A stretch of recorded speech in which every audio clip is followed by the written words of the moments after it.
That's so good. I'm actually playing it from the movie. It's such a who show of hands who loves that movie, seen that movie, or you can just unmute and speak too. It's so good. Hey, Girl Sergeant. Yo, I'm not even sure what movie you're talking It's about. What Pink movie? Floyd, another The Wall from like I'm I'm I'm old. I'm just not quite Pink Floyd old, I I don't like think. I it. don't And are know. you? Yeah, you're a geriatric millennial, right? That was your definition of it. I'm kidding. Yeah, Pink Floyd is pretty boomery, but I was raised on like the Beatles and Pink Floyd, so I remember listening to Pink Floyd at like age 10. So, and I thought that it was a pretty appropriate song. But I'm so stoked you're here. Thanks for hopping on today. This is cool. Yeah, for sure. Well, I try to make it anywhere that I'm invited, but I'll warn you though, there could be loud noises from my children in the background at any point. My cell phone could die, so I might not be able to stay too Don't long, but worry. I wanted to come I don't think I'd have it and any have other some fun way. about it. That's most parents in this space. I think that if there isn't a screaming kid, is it really a space? So that's kind of my my impression. But yeah, so more people are gonna be coming in. I just wanted to chat about I know we have a topic today, and I have some really good questions, and we have a couple people that I want to invite up to speak. Margit, she's an amazing woman, but she's kind of under the weather, so I want to make sure that I respect her time, so she doesn't have to stay on for too long if she can't make it, because I know it's 7 o'clock on this Friday night in New York. And let me just invite Sarah up to co-host here, and yeah, pin some Sarah. If you could pin Girl Sergeant, he's rad. Pin Margit, and then we have another friend coming in here who is a self-identified DGen, but he's also a Gen Xer, so it'll be interesting to talk to him. And but real quick, and this is totally off topic, but I was thinking about this today, and well, actually, no, I take it back. It's not off topic. No, I'm okay. I'm gonna get my shit together, guys. Real quick? Hi, Sarah. Hi, I'm so excited to see our speakers. I am dying to hear from Margaret, and I've also been so curious about Crypto Dad's NFT. So my heart is just so full. Oh my God. Dude, Crypto Dads is amazing. Yeah, I was on a space with them the other day with Danielle from 90s Babes, and they're so on top of their game. They're really, really cool. So I remember seeing them when I was first starting out. I was looking for people in this space. Like, who can I relate to? And I saw Crypto Dads and Crypto Moms. I'm like, okay, there they are. So that was really cool. But real quick, before we get into it, can we just spend like 5 minutes talking about the chat GPT OpenAI thingamajig app bot, whatever it is? That shit's insane. Who's experimented with this? What is this thingamajig? Oh my God. Does anybody know what I'm talking about? It's I refuse to use any of those AI programs where people are putting their faces into like who knows what oh kind of database. yeah. Um That was the most boomer response ever. By the way, just want to throw that out there. I'm no boomer. I'm straight up Gen X, baby. Get Oh off man, everyone give up my some claps. Let's see some clap emojis. That was amazing. lawn. You know you're in the right place. This is a safe place. Safe place. We can all be our true selves here. No, I'm not even talking the AI art, which is its own level of craziness. I do a podcast with these four amazing women, and we were talking about the other day, but I'm talking about just this chat box, this new OpenAI thing where you can literally go and ask it to like code an entire online game for me, and it like will do it. I asked it to write an essay. I asked it to write a Christmas song with farts in it. It did it in like 2 seconds. I asked it to. I was just like totally just trying to push it and ask it the weirdest shit questions and topics and banana stuff. And I've been looking at it on TikTok, and like these people are just write a gambling bet or something, and it won't do that, but you can like get it to like if you could tell me which football team is going to win this week, what would it be? And like you can like trick them into like doing it for you. It's so crazy. So it's kind of psychotic though, and it freaks me out for anybody that works in a thinking job. Like I'm a writer and I have to think a lot about what I write. I think I'm going to become very obsolete more quicker than none. That's why I hope my NFT project is successful, because I need to transition out of my Web2 career ASAP, because like copywriters, anything creative writing, it's just, yeah, you might need to finesse it a little bit, but the bulk of the stuff, like I was talking to my sister, and she was like, homework is going to become obsolete. You can just write me an essay on Macbeth, and boom, it's an essay on Macbeth. It's really crazy stuff. So does anybody have anything to say about that, or am I the only one super stoked about that? And it feels like early Napster to me. Like, we're not sure if it's legal or if it's right, but we're still going to do it. Again, the machines are coming. Totally. They are coming, and they will take our jobs. This is the real first time I really actually believe that in a way. And I've been looking at some articles online, and it's just the convenience of it and the freeness of it is just really going to jeopardize the livelihoods of so many people. And it won't make our lives better. It'll make our lives way fucking worse, because we'll be out of a job, and then these AI are going to be taking it over, and it probably won't be as good because there's no sentiment, there's no heart in it. But I mean, I was like, I said, write me a Hallmark Christmas movie. And it gave me a really good plot, like in 3 seconds. It's shit, like, it's crazy. So what was this app? What is this app, Sarah? OpenAI Chat GTP. Okay, I'm going to go look at this. So I'm more like wide-eyed optimist. I feel like there will be some of the shitstorm will definitely come. But I also feel like that's why we're here now in the space building. So there is a place and a humanity side to all of this. But that is some crazy stuff. It is crazy. And I really was nervous. You have to sign up and give it an email and, like, your phone number. I did it on my phone. Blood type. Oh. Yeah. I was like, oh God, are they going to get me first? When they come for the humans, but maybe they won't because I'm on their side and I think it's cool. So we'll find out. Okay. Well, I thought that was really cool. So I know that's not the topic of the space today, but I'm really appreciating everybody hopping in the space. I'm Sarah. I'm the founder of Gen X NFTs. It's the the first collection made for Gen X using core memories to hopefully usher 65 million Gen Xers into Web3 by bringing them back to the nostalgia of their past. So it's not such a scary place. So we have a lot of cool things coming up, but this isn't a shill space. I just wanted to say that that's what's up. We're revamping our website. We're going to do this 12 Days of Christmas drop, which is going to be really fun. And it's a free mint. So, we'll definitely have more alpha on that in the next week or so. So that'll be really cool. But yeah, so right now I'm just really excited to have some cool people in the house. And if anybody wants to come up and speak, this is totally, we're all cool here. I'm not super formal. I'm going to keep it to an hour. We all have lives and, dinners to eat and kids to butts to wipe and all that stuff. But, also, I just want to say too, bouncing off of what Sarah just said, it's also a great place if you have family members, aunts and uncles, people that are even just new that maybe didn't even grow up in Gen X.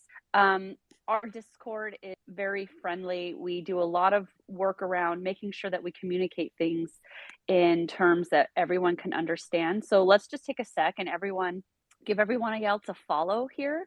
Let's go follow each other and like each other, because we're all in this together, and community is core. It truly is, because, we're seeing all sorts of crazy stuff all over the place, but those that that are here, that are solid, those are the people you want to be sticking with in this space. Agreed. There's so much changing every day. It's just bananas. So the topic I wanted to talk about was, why do our parents hate NFTs? And this was really a question more geared toward Gen Z, Gen A. I feel like there are a lot of young people in crypto and Web3, and their parents probably just don't understand. And I think that, that's the whole purpose of what I'm doing, is trying to get parents to understand. And I have a feeling that that's what Crypto Dads is doing. And a lot of other projects in the space, they just want to bring in, it can be any age, obviously, but a lot of Gen Alpha aren't parents yet as much as they are when they get older. Anyway, so, and then also, I also want to get the perspective of somebody that is not into crypto and NFTs. And that's why Margaret, I thought, would be a really cool source to get up here. I know she's not a parent, but Nope. she's Gen Xer. Yeah. And aren't you lucky? Oh my God. Most days, yes. Absolutely. How are you? How are you feeling? I'm good. Thank you. I'm feeling okay. I'll be honest. I have a very scratchy throat. It's not always this husky. But very it's sexy. yeah. I was going to say, my Brenda Vaccaro, for those of you None of you remember that. But anyway, yeah. Well, I'm digging your husky voice, Margaret. And Oh, hello, thank my you. friend. Hello. I Hello. know. Yes, Nice Sue's to meet you. introduced me to Margaret. Margaret runs a really great Substack newsletter called Two Night, TUE Night. Join it. It's fantastic. You get a newsletter. It's funny as hell. It's all Gen X women, just supporting women, and it's really cool. And dudes would enjoy it too, I imagine. So, Yeah, we've definitely got dudes. Yeah, we're all yay. about it. Yeah. Oh, Thank you I for love that. that. No, I love that. So, so how familiar are you with NFTs? Like if somebody I know I've talked your ear off about it a lot and we've had conversations, but are you curious? Are you skeptic? Are you critical? Yeah. Okay. I feel like I'm going to be the guinea pig Gen Xer here on this call. I am. I'm definitely curious. I'm sort of this like magpie about it. Like I'm all over the place. Like, I think Gen Xers were very curious about stuff. But I think as we get older, we're also like a little bit, I'll say a little bit set in our ways, and we sometimes need people to like walk us through things. And but we're also like, we were some of the earliest folks to start, obviously, making stuff happen on the internet. And so like I was thinking about this and I was like, okay, well, I have a Coinbase account that's like really sad and it's all over the place. And I like threw money in there like a while ago and I've just not been able to figure it out. And then I'm on Discord and I have my friend runs, well, you run, your Latchkey Kids, which is amazing. And I have a friend who runs Meta Angels. And I'm like, oh my God, like I need to spend time. I need to spend some time on YouTube watching videos. I need to like I have no time. I'm like, how do I, where do I begin? And I think that's like for Gen Xers, that's a lot of where we're at. Like we're curious about it, but we don't know where to start or how to like kind of like maximize our time in learning about it. Like somebody needs to handhold us a little bit or give us the tools to figure it out in an efficient way. Oh my God, that is the greatest segue because Grill Sergeant, he has literally a toolbox for people on his site. Do you have to be a holder of Crypto Dads to gain access to that, or is that for anybody? It's for anybody. That was something that Crypto Dads was kind of started on before there was even a mint. I mean, it was to help attract people that were into crypto or maybe that just saw Crypto Dads and heard about NFTs to kind of make it more comfortable or an easier experience. Since the first time I was just talking to a friend today actually about this. He'd bought crypto. He'd never had custody over crypto. He'd never opened a wallet before.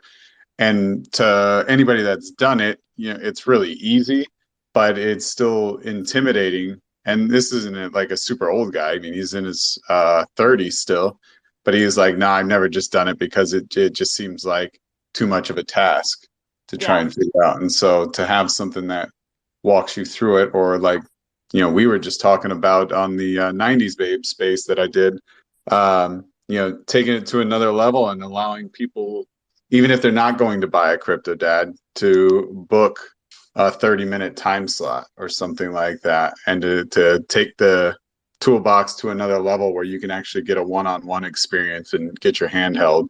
Is something I actually just brought up to the rest of my team today after that Twitter space, that I think we expand the toolbox a little bit. But OpenSea is also now starting to do a lot more with that as well. And so I would just need to make sure I do different and better than OpenSea. Yeah, you probably can because I mean they're just too big, and I feel if any random person was like, "What are NFTs?" and they went to OpenSea, they would have no idea where to start or where to look at or what is a scam or what is legit. So I think that finding a project that you recognize and relate to and can get behind, and then going into their website and getting curious and joining their Discord, I think that that's that's why so many people were attracted to what you did, which is great. Question for you: when you minted out, were credit card transactions available, or was it all wallets when you did your mint? It was all wallets because this was September of Yeah. 2021. So Yeah, it's you were. ancient history in NFT world. Can you believe that? Yeah. And yeah, it was yeah, and it was like one of those crazy like mints out immediately kind of a deal. Yeah. It was a super hyped mint by the time that it came about. And it was at a time where most mints were like crazy hype. And by the way, I was not the co-owner of CryptoDance at the time that this all went down. I was just an NFT fan, I guess.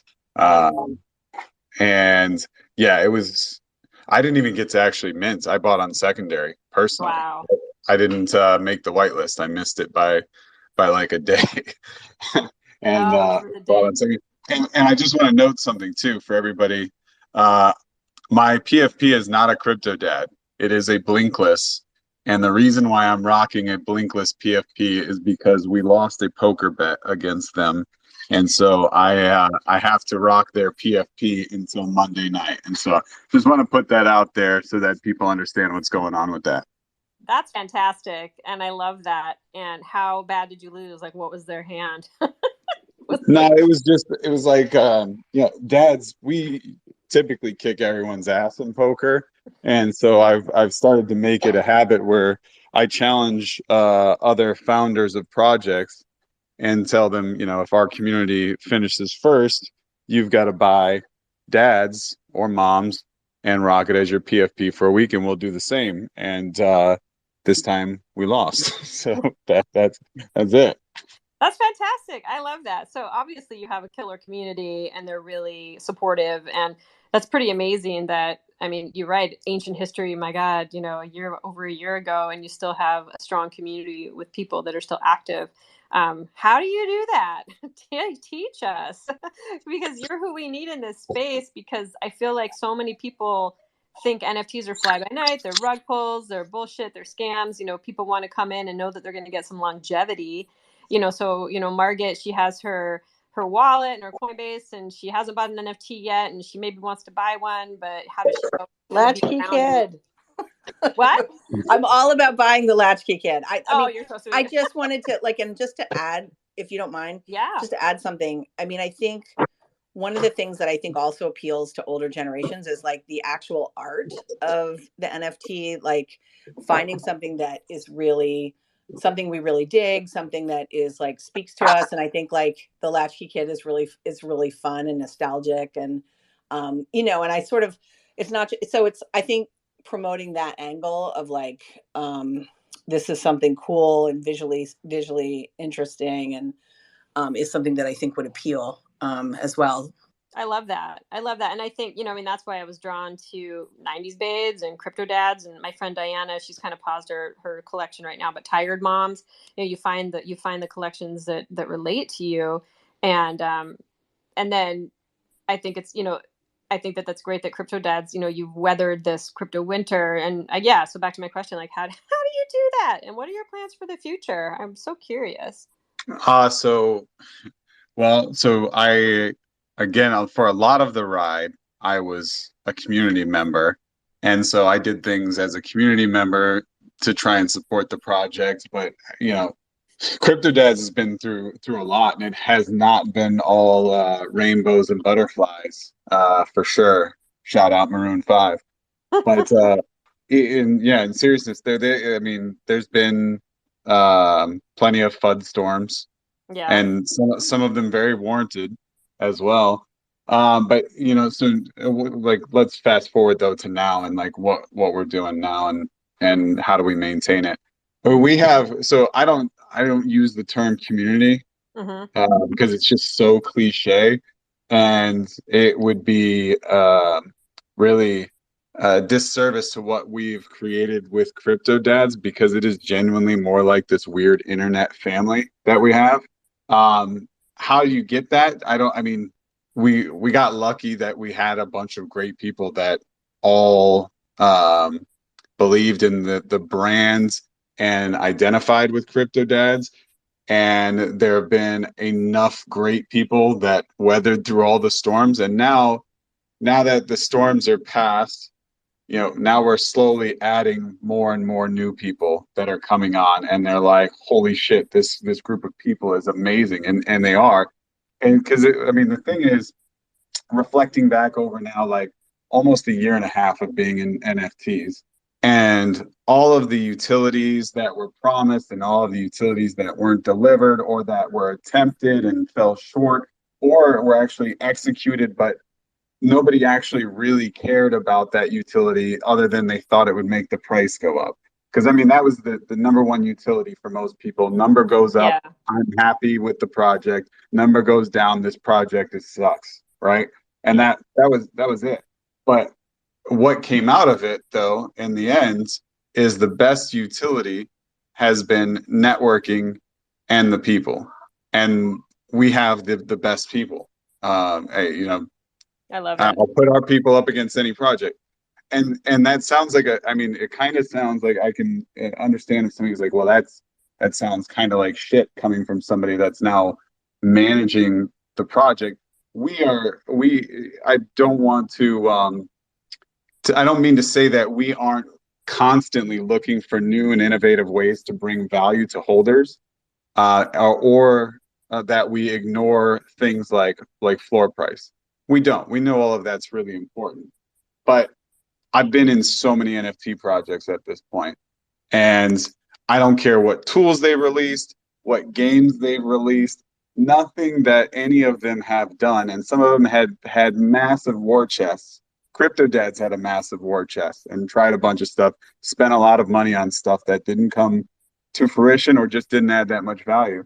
And at the end of it all, I've got a bunch of NFTs, and I've got a bunch of friends all over the world, and I've met people, and I'm now a business partner with people that are amazing devs or business people or COOs or CEOs, and just this diverse group of people with this diverse group of talents where I constantly have somebody that I can laugh with, or I can ask an opinion on something, or I can get professional advice on something. Or when I travel, and this is like for real, like in June, I went to 4 different countries with my wife. In 3 of the 4 countries in Europe, I hung out with crypto dads, and it was like we were old friends. I love that. And that's such a testament to how great your your internet family is, and how You can awesome say your community, product it's is. good. No, I love it. Well, real quick, I want to say Margaret's going to hop down because she's feeling a little under the weather. She's Yep. amazing and she loves what you're doing. So if you want to say goodbye real Yes. quick. Thank you everybody for having me, and sorry to be so brief, but I'm super psyched about that, the kind of product you've got.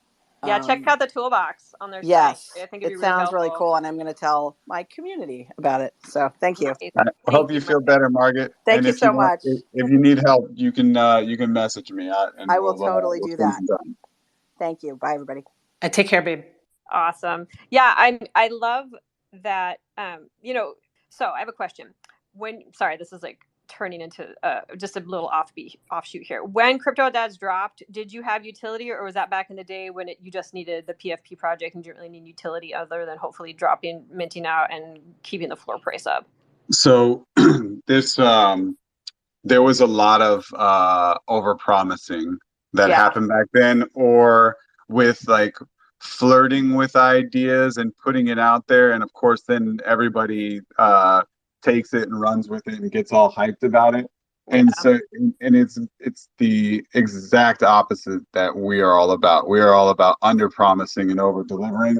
Granted, we don't promise like some of the grand things. Like one of the things that still people bring up today is like there was talk way back when we were going to have a Netflix series on crypto dads, which who knows? Maybe that happens someday. But the reality is it's like really, really difficult to get an animated series on Netflix or any major network. It's not like It you got takes a couple years. million. Yeah, it takes Oh, even a project backed by like Seth MacFarlane. It was the development and everything. It just and the animation and the drawing takes so long. So yeah, that I could see that. I come from entertainment. I'm definitely aware of what goes into that. So I hear you on that. But yeah, so people would kind of get it in their head and then be like, well, why isn't it here yet? exactly. And Yeah. I think, and they've never told me this directly, but I think the original founders, and they're both young guys in their 20s, not even dads, by the way. They Oh, just had a hilarious. great idea, great timing. Yeah. Um, I think they got millions of dollars and thought we could probably accomplish anything with this money. So yeah, well, fuck, we can do a Netflix show. Sure, we can. We'll have a play to earn video game. We'll do this and that and right. Everything that was trending at the time Yeah. kind of got out there, and the hype train just kind of took off. But it ended up being more of a long-term detriment than a benefit. Well, I'd say, I mean, if I came in, I would just be happy to be a part of the gang and then get the learning utilities. And I love the art. I think the art is so cool. And so, I mean, I think, what was I going to say? That I love that they were young guys and that kind of, so they were kind of these degens probably who thought, oh, let's make something our parents would like. And that's oddly the topic, which is kind of funny. But do you get a lot of parents in there that this was their first NFT and this is their hub for all things in Web3 because they found their people? Or are there still a lot of holders that kind of got in on the first mint in all of the hype and they may be just at any age and, not parents? Most of it is the first thing that you said, Oh, okay. where lot of parents, and like most of the onboarding is new parent or is new parents in Web3 or parents that are new to Web3, one or the Yeah. other. Yeah. Tons of people that were first mints, and it's kind of their safe zone. Yeah. And then there'll be a random one where we have like a 14-year-old Indian kid who's Love it. super active as well. I So love it. it can be a little random, but it's for the most part you're dealing with people that are in their 30s and 40s, parents, and not so new to NFTs anymore. But I mean, as new people come on, we do pick them up, and it's not like it was in the first 3 months after mint. That's for sure. Yeah, and honestly, people had to have some expectation of Web3 knowledge to even mint back in the day because you needed a wallet. So they at least had to take that step, which is a huge step. And for it took me a long time to get the courage to even open a wallet because I didn't understand it and I thought I would mess it up and I didn't know which one to do. So it is really interesting to think about that. But I mean, you're really inspiring because that's a lot what we want to do with our collection. Onboard people, have it be a hub, have it be people's first NFT, have them feel like they have a safe zone, and I love that about it. Regarding kind of why I think people of a certain age might really be opposed to this. I had this thought today, and which I think which you're battling through, and I'm battling through, and I know a lot of people that are listening and that I've spoken with. They all have this great intention of onboarding people that are unlikely people to become to get in this space. But I had this weird thought today. So like I was thinking, what would a good answer be to like a boomer or a grandma or some curmudgeon that just thinks, blockchain and Web3 is bullshit? I was thinking about the use cases for like boomers and Gen Xers in the space. And I was thinking like, what it, they think that NFTs are bullshit, but when it comes to safety and transparency and verification and legitimacy, they like think that NFTs are a huge problem. And then I think like, well, didn't your grandma you like get an email from a Nigerian prince and like give me all your money? Or I'm thinking about all these text message scams we get and all these calls you get. I know people younger than me that have gotten scammed because somebody called really convincingly to like hand over their credit card information, or there was a problem with their bank, or this that and the other.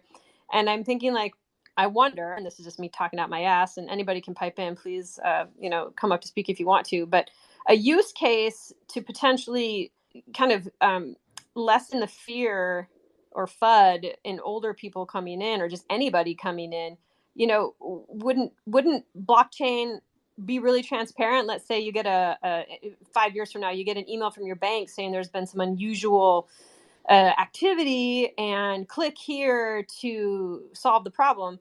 If I got that email today, I think it would be bullshit. And the only way I know whether it would be legit or not is I have to check the email address of where it's coming from. And if it's some gobbledygook long email, I don't answer it. But like, what if a use case was like, you get an email and you could verify it because they have a wallet or some sort of verification process that's vetted, and that's just normal, right? And that just becomes all the norm. So when something comes in, that it's safe and you can trust it, a text message, a phone call, or something like that. I don't know. I was just thinking about that today. Does anybody have any thoughts, or am I alone? Oh no, I've got some thoughts for you, Sarah. Tell me. So, I mean, but then like, that's like the verification, like the blue checks that we have, right? Yeah. On Twitter. So, but like, that's not really vetted, but there somehow is, some sort of status symbol by having a blue check mark on Twitter. I don't understand it. Yeah. But maybe that's me being, having a boomer reaction again. But but my question actually, so earlier when you were talking, I was thinking about like, why did you what made you think about having today's show, like about our parents? Like, why do our parents hate NFTs? Are you like having some issues somewhere? With my parents? Are we having some group therapy now? I love it. Well, I'm just trying to figure out, why are we talking about it? Because I mean, I would assume, since we are Gen X and elder, or as you said, the geriatric millennials, we are, a lot of our generation are parents. Well, yeah, right? So it was kind of a sneaky question, because it was meant for younger people who are like the degens in this space, whose parents are our age and probably think what they're doing is bananas. But because I wouldn't expect my parents don't even know what I do for a living. They have no idea. I just tell them I'm an accountant. Like, they're fine with that. Like, they don't have any idea. And so I think that this was, I'm not having an issue with my parents per se, but I thought it would be an interesting topic if younger people wanted to come in and give their perspective of why they think their parents aren't into it, but then also have some older people like Margaret to talk about, what it would take for her to want to be curious or find a use case for it, and I think that, the art she mentioned, which is really cool, because I totally believe in that, and I think art is a massive utility, and but also I think just the education you can get from learning about it, because we're all, everybody says the only time Web3 will be a mass appeal when people don't even know they're learning it. It's just what we do. But I think people should learn it, because by the time people get to the point where they're not even aware they're in Web3, all the rules will be set. Everybody will have made their bajillions, and you'll just be another person wandering the metaverse. So that's why I think it's smart to be this early and try and get older, smart people in here to want to be curious and want to learn about it, and just see where the technology is headed, so they can just get a head start on it to change a career, or because yours becomes obsolete because AI is now taking your job, and or hold some assets, or so. Yeah, that's kind of why I do it. But no, it wasn't a question I was personally asking. It was an open topic question. So, but I don't know if we have any really young people in here right now. I mean, all ages are fine. But sorry, go ahead, Girl Sergeant. So I mean, the question, why do our parents hate NFTs? Which, I mean, it's really not even our parents. It's everyone on the outside basically hates NFTs, or the term NFT is very triggering now. But with our parents especially, they're from the generation that still believes in the news. And like my father is like, anything that Fox News says is like the Bible to him. It's true, and they would only steer him straight, right? And so there's definitely a narrative that NFTs are what, bad for the environment, filled with scams. Yeah. And the reality is, and somebody touched on this earlier, but and there was a video clip of Gary Vee going on news and some news channel long time ago, and I'm going to paraphrase him, but he said it perfectly. He said, in anything where it's a business and there's money flowing in and there's a human element, there is going to be some level of corruption or greed. And so this is no different than anything else where there's money involved. but like it's no more like scammy or greedy than than Than anything anything else else. that exists. Yeah, I know. it's really not. Exactly. I just had But a it's got that reputation. 100%. And it's an easy out. It's an easy thing. Well, it's an easy excuse not to learn about it because secretly you feel overwhelmed and it's just too hard for you. And so it's really easy to just call it out as a scam and bullshit. So exactly. you can be like, see, the news said it was, and I don't have to think about it anymore. Yeah, I just had a chat with my sister today, and I don't know if she would technically be a boomer. She's in her late 60s.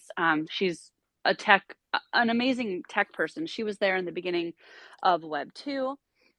She was originally a nurse and taught herself Java and, was in Microsoft and just, she's just kind of a badass bee.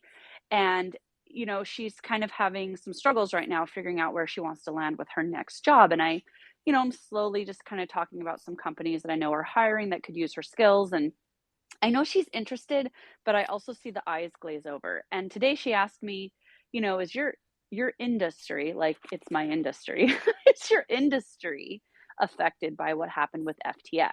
And my son and I also were on the radio winning like a Christmas thing, and Hell they yeah. asked what I did, and they asked me, they're like, "Oh, I heard FTX, blah blah blah. Are you the last person that believes in crypto?" And the thing is that everybody thinks that this is affecting crypto, but Yeah. Starbucks just launched Odyssey. Everyone's trying to get on it.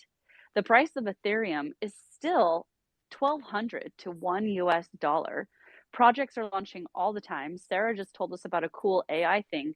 This machine is not stopping. It is not stopping at all. So I think that, Grill Sergeant, which I love your love your name. It I makes know, me it's laugh such a great every name. time. It is definitely something new, definitely something that's concerning. But with the onset of gamification and things that make our life easier, people are going to be in it before they realize, and I think that's why it's so critical that we have these discussions, we stay current, we stay educated, so that as people that aren't as savvy or familiar can get onboarded safely, and that their first experiences won't be a rug, it won't be a scam. I'm considering, Yeah. buying an NFT from a project that I like for, an older family member for Christmas. Oh, I love that. That's fantastic. Yeah, I think it'll be really interesting when they're more mainstream. What you said hit home so much, and as you were saying that, I asked the chat open the AI bot, convinced me to buy an NFT, and it gave me like a 5 bullet point answer. So I think it's crazy. We're just all getting eaten by the machines. But as far as transitioning, finding a new career, like you were doing with your sister, kind of seeing what is out there. I like just I don't know if this is a hot tip, but every once in a while I'll go on Indeed or I'll try and I'll just type in Web3 or NFT and just see who's hiring. And if you see like big, I think Nike was hiring. Well, they're already in the game, but if you see a big brand that's dipping their toe in the Web3 game, I mean, it's not stopping. Everybody's doing it. All the 100%. major agencies, all so many brands. So that's a really good way to kind of see what's up and what's going on. And you know what? To the Grill Sergeant's point, this is another benefit. Even if you've bought some NFTs that turned out to be garbage and whatever, you still have experience and knowledge than other people. And when I was in Miami for Art Basel, is what we're calling it, apparently, there were a lot of people there from big companies. I can't say some of the names because I promised not to, but one of them was okay. So now this is my Gen X brain slowing down. They're the people that create the software for Pokemon Go.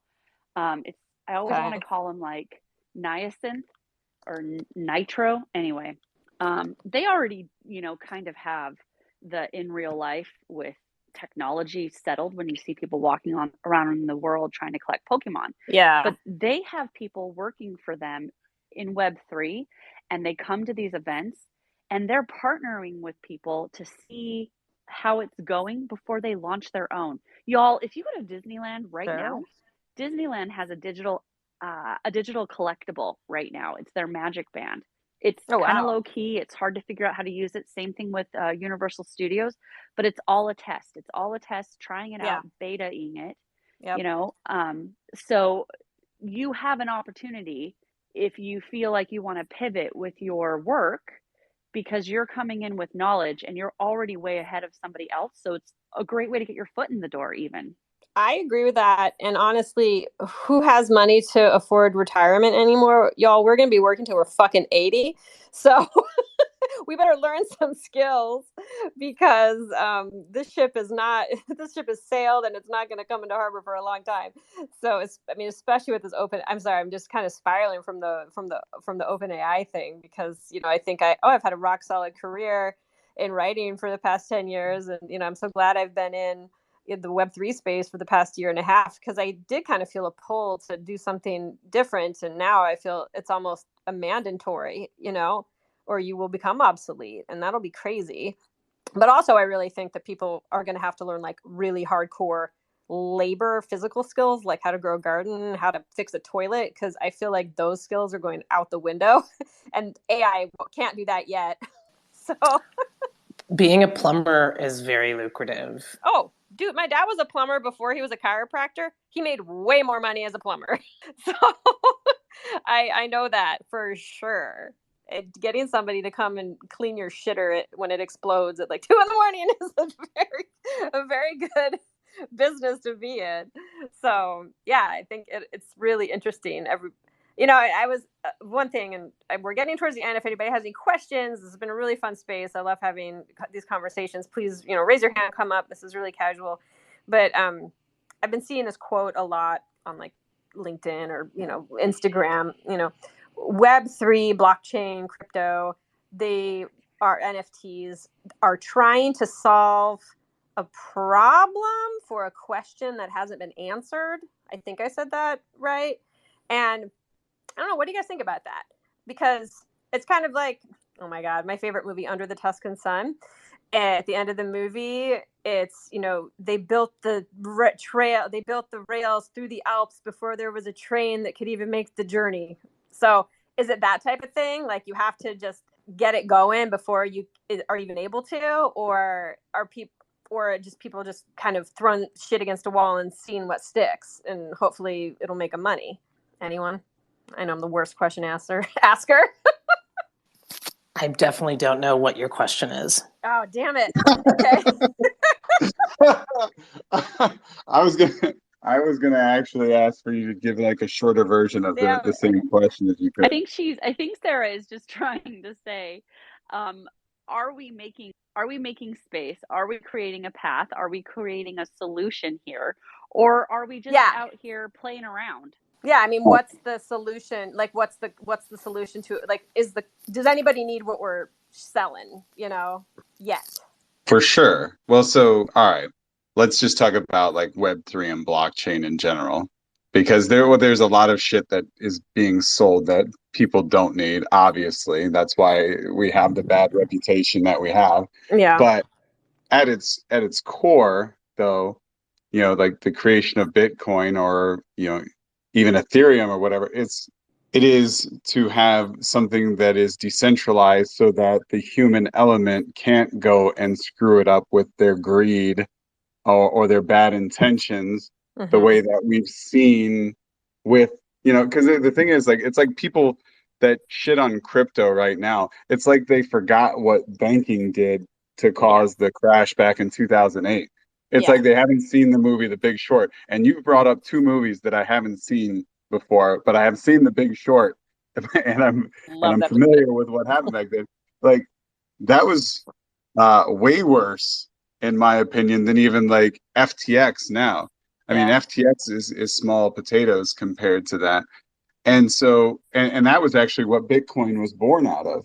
Was I Satoshi and I don't get to hang out, or we've never talked on the phone or anything like that.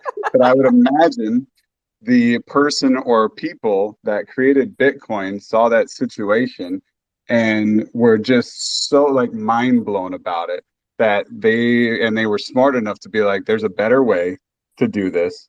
We don't need these people with all this power and control over our monetary system, which is basically like all parts of life, essentially. And they created Bitcoin, or he or she created Bitcoin, whoever actually did it. And I mean, the idea that it's a public ledger and it's verification of ownership that doesn't require, I mean, I guess there's a human element because we need nodes running, and miners. But I mean, they're machines, but somebody's got to turn them on. I guess so. That's the human element. But there are ways to keep shadiness out. Now, people have figured out lots of ways to bring shadiness in, of course. But like, if you just look at like a Bitcoin or an Ethereum in its most simple form, like it's, I believe that NFTs and probably Ethereum will be used to verify ownership of everything that is worth having verified ownership over someday. And things like the crypto dads are definitely, it's not as big of a problem solving element as say like in Ethereum. But I mean, people buy products and services and memberships all the time, Yeah. right? And most of the time, the intention behind whatever they're buying, and I'm sorry if I'm talking too much, you can cut me No, off. this is great. I love it. Their intent is like I've got a beer glass right now because I'm drinking some Total Lager. That's my shameless shill of my beer. Ooh, hitting But that. it is delicious. But no, seriously, I bought the beer glass, right? I didn't buy this beer glass because I thought, you know what?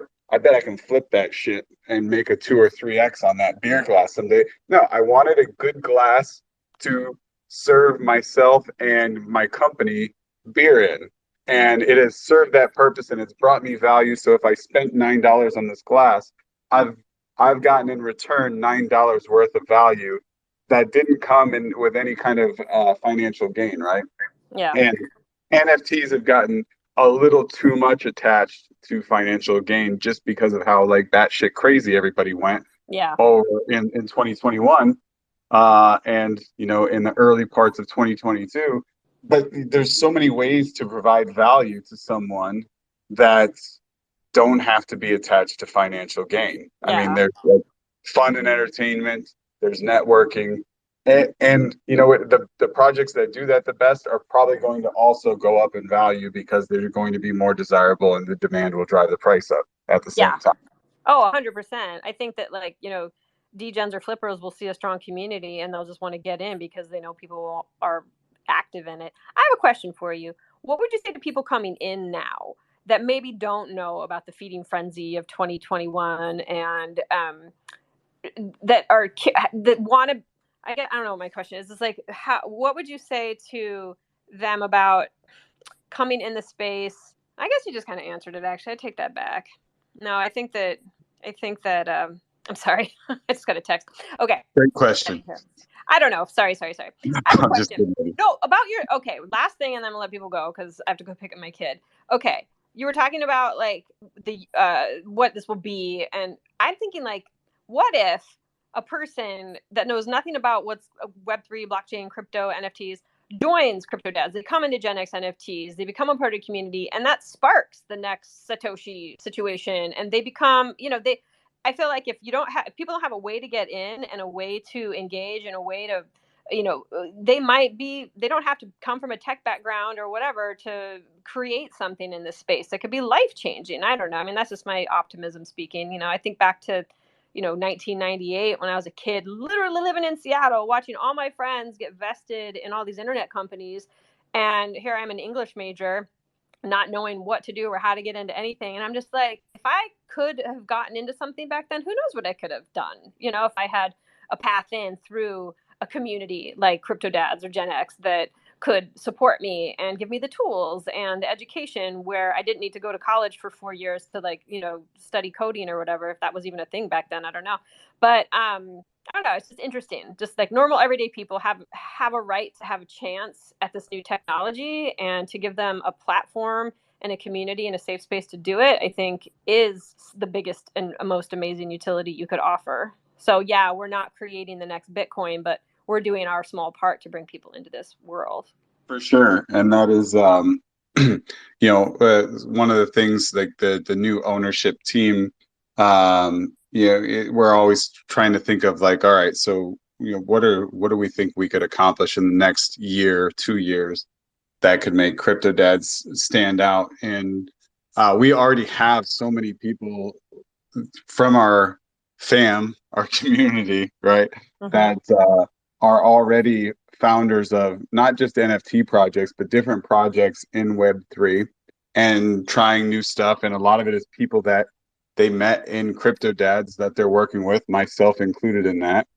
And so, I mean, just like with the .com boom, most of the stuff is probably going to fail, but there's going to be a lot of people that fail that learn from the failures and come up with something new and better that ends up being amazing. And so we are definitely looking to embrace that element of it too, and not just have it be like about community where it's fun, but a place to come.